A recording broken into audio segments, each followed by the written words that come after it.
Good morning. Welcome to the Daily Echo. I have got my co-host here again. It is Super Saturday, September 12th. We talked a little bit about babies and their activity yesterday and how much they just have so much energy and they almost go until they collapse. Today I want to talk a little bit about something that I hear a lot in my office from people trying to get healthy. And a lot of people that are trying to get healthy, they tell me how difficult it is and how hard it is to be able to maintain that eating habits or the exercise, and that they just it's been a struggle for them their entire lives, and they just don't have the ability to do it like somebody else does. And I always think a lot about one word when I'm thinking about difficulties in our lives. And for some people, it's going to be other issues. It may not specifically be as difficult for them to decide to get healthier, to get in shape. But I can tell you it's hard for everybody. So no matter what the excuse may be, a lot of times we think it's easy for somebody to accomplish a certain task. It's very difficult for them to.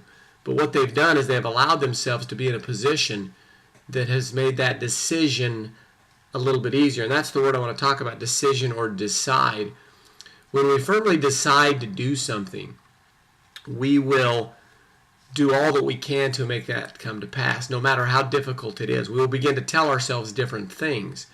A person that tends to be heavy is always telling themselves everything turns to fat. I don't have the willpower. I don't have this, or I don't have that. And long ago, I remember hearing the statement that when we argue for our weaknesses, they become ours.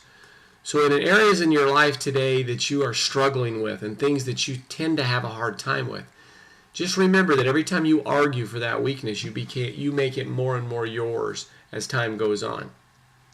So whenever you find yourself in that situation, just stop right there and say, you know what? I can do this. I can do this as well as anybody else. And quit arguing for your weaknesses, because it's something that we tend to do, especially to justify an area of our lives that is not where we know that it can be. Because the bottom line is it's difficult for anybody to get up and work out an hour a day, or to get up at 5 a.m. or to eat good. But over time, they condition themselves to make that decision easier. So it's always going to be difficult to get there. You just have to decide to make it happen. We'll be coming at you again tomorrow. You want to say anything? You want to say anything to anybody? A little sweet girl here. Have a super Saturday. We will be coming back at you again tomorrow on Super Sunday, I guess. Have a tremendous day with your families. Enjoy the weekend. It's always a time to spend with those you love. As always, thanks for taking time to watch the Daily Echo.